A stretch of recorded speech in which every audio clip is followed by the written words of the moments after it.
Chers amis, bonjour. Donc aujourd'hui le samedi 9 juillet. C'est le dernier jour pour ce qui est de ce festival. Et je vais vous parler donc des films de la veille, le vendredi 8 juillet. Mais juste avant, comme j'ai oublié de le faire hier concernant ce disquaire dont je vous parlais ici à Neuchâtel, c'est l'espace 32. Voilà, c'est donc 32 rue du Seillon à Neuchâtel.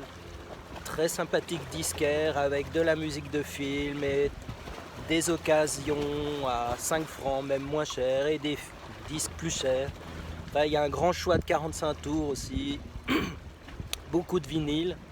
Très sympathique vendeur, donc je vous le recommande. L'espace 32. Voilà. Voilà. Je sais pas si j'arrive bien à vous montrer comme ça. Voilà. Voilà, et il y a aussi un petit autocollant comme ça. Voilà, vinyle 32, espace 32, ça s'appelle. 32 pour l'indicatif téléphonique de Neuchâtel. Voilà, j'ai fait ma pub pour lui, il le mérite bien, il est vraiment très cool. J'avais déjà été chez lui les précédentes années, piocher quelques vinyles un peu. Donc hier, il y avait 5 films, une fois de plus. Et nous avions un film canadien qui s'appelle Babysitter et qui s'annonçait comme un film féministe. Bon, alors vous savez ce que j'en pense. Pas grand chose à en dire. Je suis sorti après 15 minutes. C'est un film qui prône vraiment la misandrie, la haine de l'homme. Donc voilà, je trouve ça dommage. Ça n'a aucun intérêt cinématographique. Donc voilà, 0 sur 6.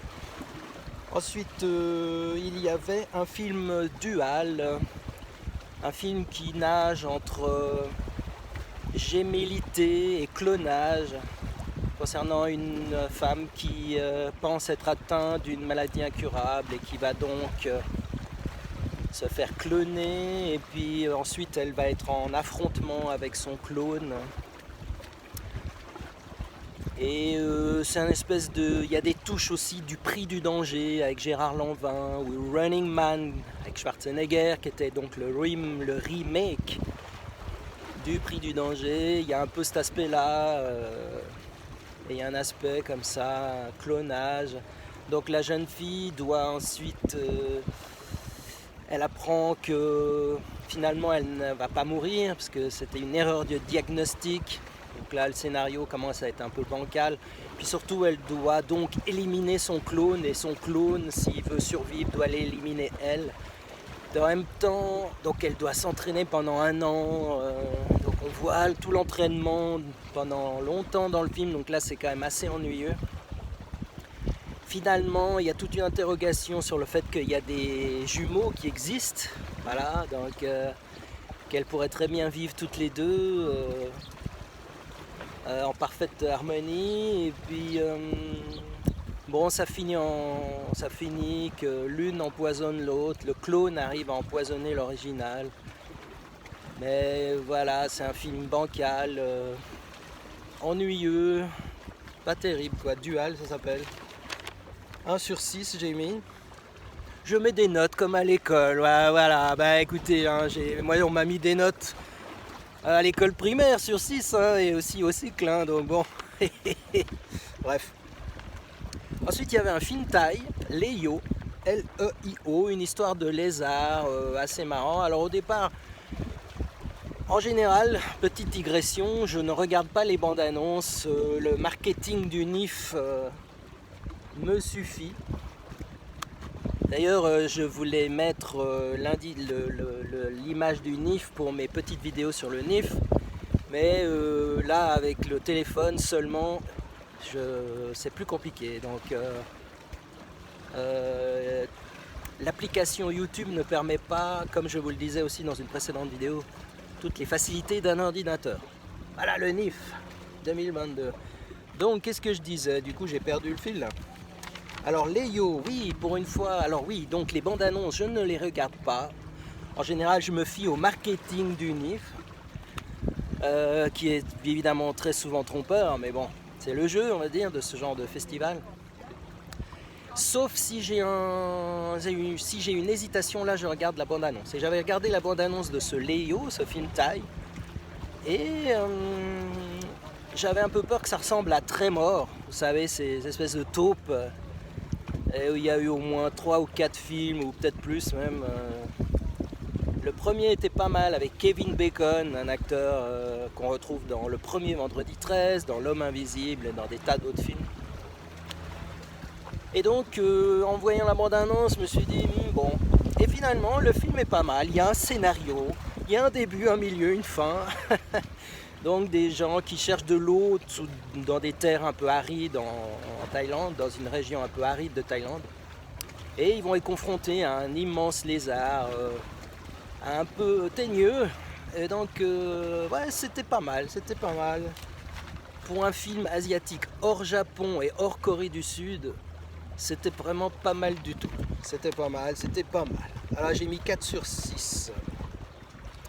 Ensuite nous avions un film un espagnol, Venecia Frenia, un film qui se passe à Venise, et cette magnifique Venise. Et dans ce film, on a des touristes espagnols un peu bruyants et ils sont confrontés à l'acrimonie et au ras-le-bol des Vénitiens, on dit je crois, des Vénitiens, sur le tourisme. Alors là aussi, dès le départ, il y a une contradiction qui va s'accentuer dans le film, c'est-à-dire que Venise vit du tourisme et en même temps, c'est le propos du film, certains râleraient sur le fait qu'il y en a trop et qu'ils font des nuisances et qu'ils sont insupportables. Donc là déjà c'était un peu bancal, malgré un début assez bien trash, bien horrifique, c'est quand même un ultra movie, avec un personnage Jester, le Joker, très teigneux et très dangereux. Et puis ensuite ça tombe un peu dans le bancal, puisque on voit une espèce d'organisation qui veut faire un coup pour limiter les touristes. Et finalement, les deux protagonistes, un homme et une femme, dont la femme est propriétaire d'un hôtel. Donc là aussi, il y a une deuxième contradiction, c'est qu'elle participe à cette organisation qui veut faire peur aux touristes et les limiter à Venise, tout en ayant un hôtel. Donc en principe, le but d'un hôtel, c'est quand même d'avoir des touristes et de bien les accueillir et de dire vous êtes le bienvenu, de bien les... Voilà. Donc là aussi j'ai trouvé ça très bancal. Et en plus le film finit en queue de poisson, puisque les deux méchants qui restent, le couple, quand Jester est éliminé, le Joker, ils finissent par se suicider. Donc c'est un film vraiment bancal, qui tient pas vraiment la route sur le plan scénaristique. Mais bon, il y a des très belles images de Venise, c'est peut-être le seul point intéressant du film. Le méchant Jester est bien teigneux, bien réussi. Et dernier défaut de ce film Venecia Frenia, un film espagnol, c'est que les acteurs espagnols parlent vraiment extrêmement vite. Il y a donc une troupe de jeunes avec des hommes, des femmes, mais ils parlent à 1000 à l'heure, les bougres. Et donc même avec une traduction en français, c'est vraiment très dur de suivre, je dirais, la première 20-25 minutes du film. Parce qu'alors vraiment c'est du speed metal les mecs. Donc franchement, donc finalement ce Venecia Frenia, j'ai mis 3 sur 6. Et il y avait un dernier film allemand qui s'appelle Ach du Scheiße, en anglais Holy Shit.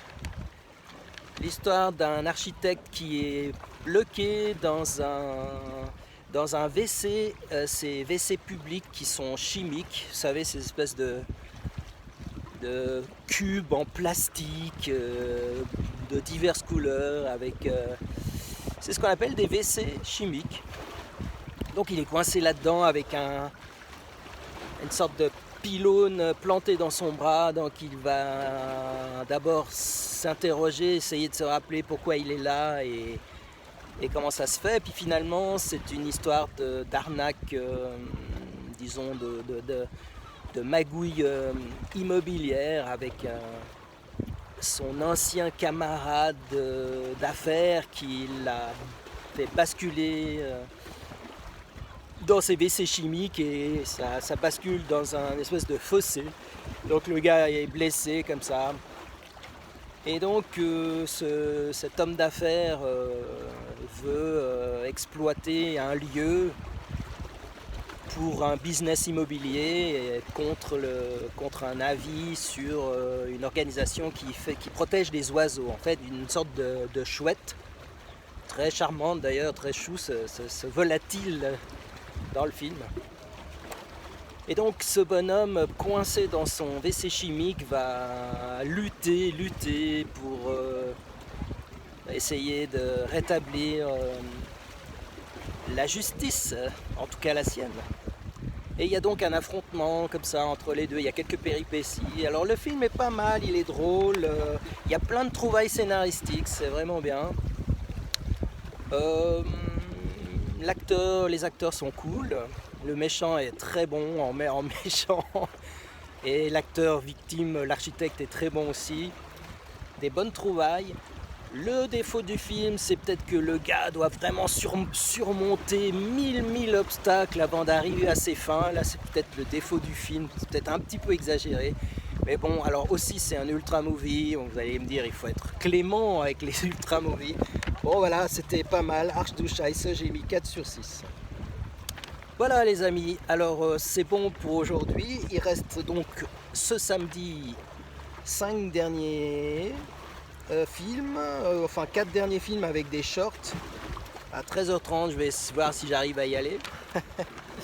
Parce que c'est l'heure de la baignade. C'est très important quand même. Et le dernier film sera donc le début du 10 juillet.